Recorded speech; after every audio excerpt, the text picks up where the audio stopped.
Today we're going to be discussing the dramatic theater show about the critically acclaimed and Tony Award-winning play Blackbird by playwright David Harrower. The show wowed audiences and created a further conversation of the Me Too movement. The play is about the intense confrontation between a young woman and the man who sexually abused her as a child. Now the play is headed to New York, and one of the stars, Nick Pascarella, is here to tell us about it. Thank you so much for coming on the show, Nick. Thank you. Discussing a really serious subject, one that has touched so many of us, and me included. So this is really important to me, and this is why I wanted to have you on the show.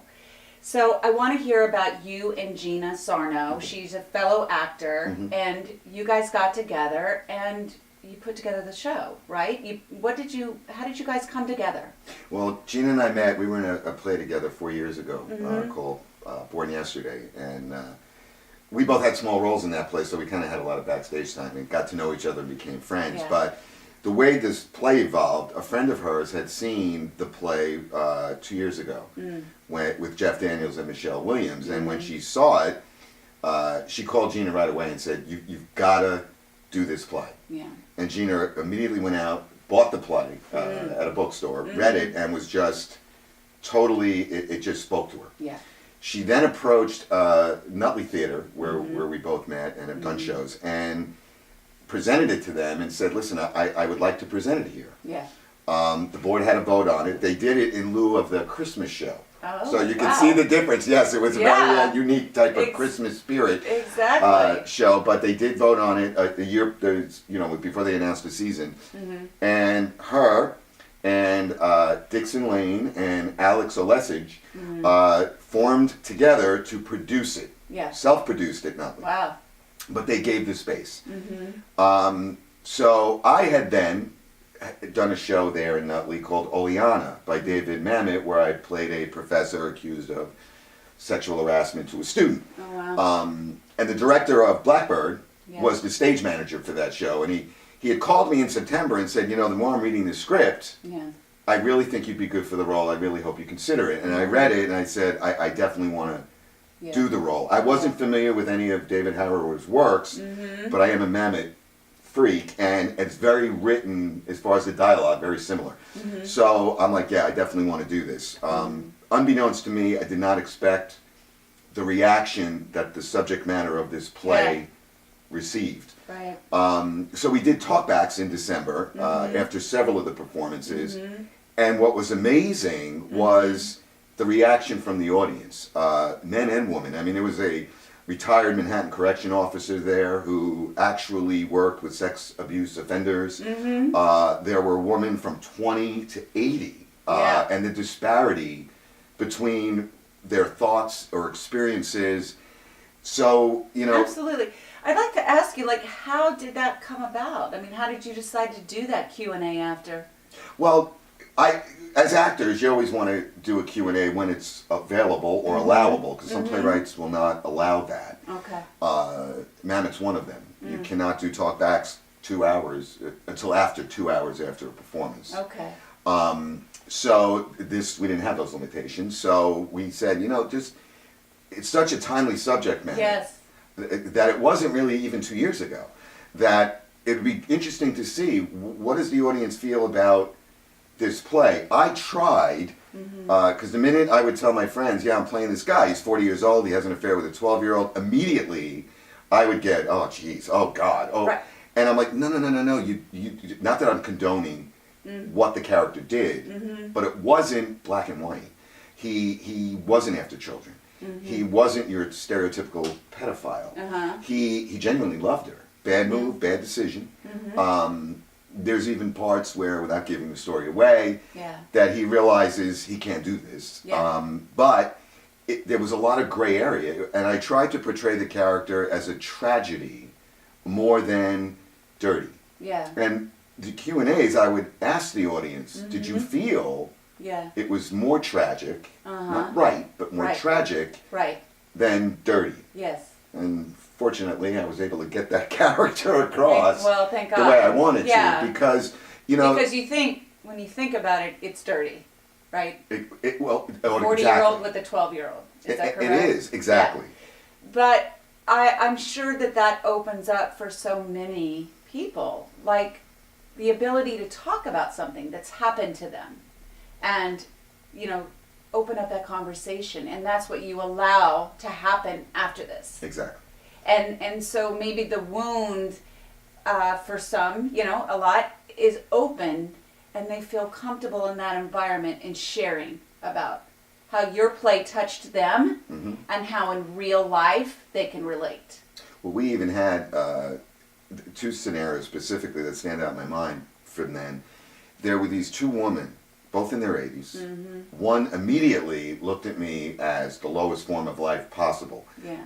Even though it was my character. Right. But she was like really directing it to me. Yeah. But her friend was completely different in terms of she understood the tragedy. And they started going at it. And it was like, look, the kind of discussion that we're creating here. Right. That we then got an email 2 weeks after the performance by a woman who said, I was 16 and I was seeing I had a relationship with a 42-year-old gentleman that lasted for several months. Wow. And it ended nicely. Yes. And it wasn't dirty. And it's like, but you have other people with experiences, Marci, that are completely traumatizing and damaging. And, yes. Despite the tragedy, it's still not lost on the fact of the damage that was done to the character that Gina plays, the young Una. girl. Because her life was scarred forever. Right. Right. And that's why people need to talk about it. Yes, well, that's why this Me Too movement and people are talking about it now, and we don't feel uncomfortable to share about it. I myself have I do daily inspirations, and in my inspirations, I've talked about this, and I've talked about the abuse that's happened to me, and, how it's affected me in my life. So it's a serious subject, but I feel that it's so important to talk about it. And this is again why I wanted to have you on, because you are opening up the door in addition to everyone else right now with this Me Too movement, but it just impacts it more. And the fact that you have this play that's now available in New York, I can't wait to see it. I look forward to seeing it. It's a great play. Yeah. And, Gina and I have lived with it since September. Yeah. So it's and we'll continue to, that's a 10-month living with this story and these characters and becoming that person. I mean, I don't think people understand. I'm also an actress. Okay. And you become that person, and it's pretty intense as the actor. Well, to live it. It is. Yeah. We did on the last weekend, the last day, as a matter of fact, in December, we had two shows, one in the afternoon and then an evening performance. And there's a lot of emotion in it. Yes. Because it's 15 years later, they're adults now. And and my character, as I said, genuinely loved her. Yeah. And there was so much emotion in that matinee that we took a break, we went and got something to eat, went back, and then we had to do it again that night. And to just get that even close, when we got done, I looked at her and I said, I feel like I just was at like that feeling when you go to a wake and a funeral for like 2 days, where you're just like, you are exhausted. There was nothing left. It probably Nothing took you left. a week to recover from that. How Jeff Daniels and Michelle Williams did that, I know. 8 shows a week or I whatever know, it it's is for incredible. however the length of their run, it is beyond me. Yeah. In fact, I saw an interview with him about it, and it was, they asked him and he goes, I couldn't wait for it to be over. Yeah. Not that it was a bad experience, but it was so emotionally draining. It's so emotionally draining, and where you have to go to be realistic, to be that character. Exactly. So let's talk a little bit more about Blackbird and how long the play is, and then the Q&A that follows. So the play itself runs an hour and 15 minutes.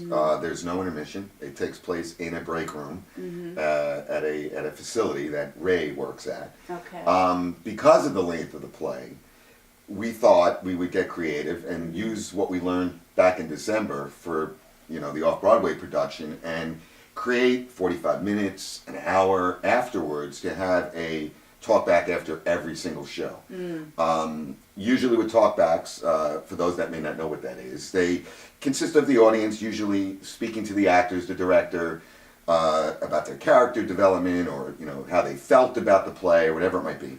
But we want to also try to secure, which we're in the process of doing now, speakers that are experts in these areas, whether they are activists or whether they are experts in the field of sexual abuse, child molestation, to be part of that open forum. We don't want a panel. We don't want somebody speaking to. It's just discussion.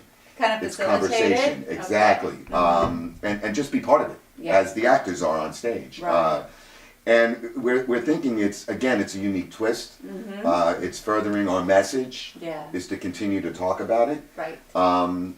And we like to say it's unique to any other play that's out there, off or on Broadway. Absolutely. None of them are doing that. I don't know any of them that are doing that at this time. So, that's your tagline, right? The conversation is not over. The conversation is not over. I really like that. So you're starting the conversation, and you are saying that it's really never over. No, it's not. I mean, just you could see today, again, 2 years ago, you didn't hear what you hear in the news. No. Some people say it's too much because it's almost every other day. Right. But I mean, personally, I don't feel it is too much because while there might be some, like there is in everything in life, that are maybe taking advantage of that media ride. Absolutely. If you've got, and I'm just exaggerating to make a point, if 10 people took advantage of that, but one person actually, there was a positive outcome because of it, well, that's worth the 10. Right. And I'm sure the numbers are not dramatically skewed like that. But, I mean, just recently, last week, I saw on the internet there was the 45-year-old coach from, I believe, Pennsylvania, with their 16-year-old player that ran away to Mexico. I know. And supposedly they were in love and they ran away. But again, there's his daughter's best friend. All kinds of stuff. And now, because of these Me Too, Time's Up, all the stuff that's coming out, people are talking about it. Well, and it's interesting. People say it's too much. Well, it is too much because it's happened too many times. Exactly. And now people are just talking about it because now people feel, women in particular, but this is not exclusive to women, but we're feeling that we can say something about it and not be uncomfortable about it. I actually had something that happened to me recently, made me very uncomfortable. And I thought about not saying anything, but then I'm like, why am I not going to say anything, right? Because that's just allowing somebody to do something to me, and why am I going to let that happen? And today I don't have to, and so So I don't think it's ever too much, and I love the fact that the conversation is continuing, and may we all speak about it. Absolutely. But so. You have a GoFundMe page. Yes. So obviously there's funding involved in all theater shows, and you have a bit of a story behind that. So why don't you share that with us? Well, when we first had this idea to bring it to, because our goal was to bring it to a larger audience. Community theater is limited. Nutley in particular is limited even in its seating, so you're not going to reach a lot of people. So we wanted to bring it to a grander stage. We also wanted to bring it to a stage that would have a little bit more notoriety just associated with it, hence the off-Broadway goal. But then with that goal comes costs. Yes. So then we had to say, okay, how are we best going to cover those costs? I knew someone who had done these kind of fundraising projects, and they suggested if you find a not-for-profit that will get behind you because they support the arts and they support your message, that's a way to start because you'll have the advantage for people that donate. It's a tax deduction as long as they're a certifiable charity, which we were fortunate enough to get. So through a director of a theater in Rockland County that I've worked with previously, he had introduced me to the Rockland County Welcome Committee, and They do a lot of work with the underserved, people coming into the community. They have a lot of people that they serve they don't speak English as their native language, so they really, have to be out there for them. And the director, Christine DeLillo, was very much excited about the subject matter. Right. And said, yes, we will sponsor this project. So once we had that, we were able to then launch a GoFundMe page as a charitable endeavor, right. To start raising the funds. Yes.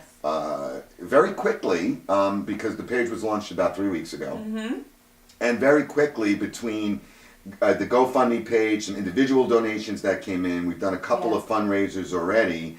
We've already surpassed, I think as we speak, we might be close to $9,000 raised already towards our goal. That's fantastic.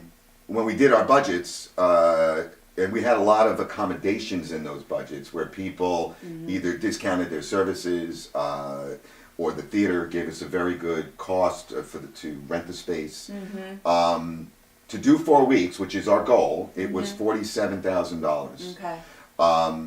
We are locked in for 2. So you've covered 2. We're locked in for 2. So we're confident we'll cover it, and if we're short, then as ourselves, the actors, the production group, we will cover that difference. We're vested in and committed to 2 weeks no matter what. Right. We should hit our goal just based on how we're going. And one of the things we've added now is advertising sales for the playbill, because I was told by a person who does that, Nick, you should offer that as an option, because you have not just the playbill for 8 shows initially, but you also have the Facebook site, you also have the website where you can list corporate sponsors and have that run for however many months until it's over. Yes. The team is great. We're constantly coming up with, okay, how can we, fund more? What other revenue options do we have? Behind it, and there's lots of ways. And we're not looking to make any money. Once the costs are covered, the page will be shut down. We're not looking for, we just want to cover the costs. You're passionate about what you're doing. Exactly. Right. And as a group, we're vested in it as well. Yeah. So it's we're putting our money where our mouth is, so to speak, as well, because we want this done. So right. We'll know if by May 1st, if we go to 3 or 4 weeks, because that's when we have to, deadline for reserving the space at the theater. So let's talk about where the show is. It's going to be at the American Theater of Actors, which is in Manhattan. It's on 54th between 8th and 9th. Okay. 314, I believe, West 54th Street. Okay. Very safe area. There's a police station right next door. All right, very good. And if you get in trouble, the court's there too. But you can have speakers come over from there. Exactly. They have 3 theaters in this facility. There's a black box that holds about 30 people. There's a larger one that holds about 120. We're going to be in the middle theater. It's called the Sargent Theater. Okay. There's 65 seats. Okay. Tickets just were able to start, went on sale a week ago, Saturday. And the run starts when? June 7th is opening night. June 7th, okay. That's our opening night. Exciting. We already have, yes, I'm looking, I mean, it's far away, but not far enough. Exactly. A lot to do. So there's we're looking forward to that. It will run Thursday, Friday, Saturday evenings at 8 p.m. Okay. And Sunday matinees at 3. Okay. So it'll run from the 7th through the 17th. The whatever that Thursday. It is June 7th, right? I said, or June 4th? Yeah, June 7th. June 7th. And then 17th, I believe, is the last Sunday. Okay. We're also doing on the 29th, 30th, and 31st of this month, we're doing 3 benefit performances up at Shades Repertory Theater. Okay. Which was a request that the Rockland County Welcome Committee had, being that that's their neck of the woods. Right. Tickets sales for that show are going towards the production cost and the the whole project as well. So we're looking forward to that. So if the audience would like tickets to that show, get a preview, they can go to eventcombo.com, or it's Shades, SHADES, REP.com. That's the theater that is it's being produced in. It's in Garnerville, New York. It's a very eclectic, it's in a dye works building or complex that they are renovating. So it's a very eclectic theater there's an art gallery going on right now that runs. They won't be open obviously when we're doing our show there, but it's a really cool theater. Oh, very cool. Sounds like it. Yeah, it's a great facility. So we're looking forward to that as a tune-up for New York. Yeah. And so let's talk about the GoFundMe page. So if somebody would like to donate or become involved in some way, or even with advertising. So with the GoFundMe page, they can go to GoFundMe.com, and it's The Conversation Is Not Over, with a hyphen between each of those words. The Conversation Is Not Over. Okay. Or just search The Conversation Is Not Over. It should take you there. That's one method of supporting the project.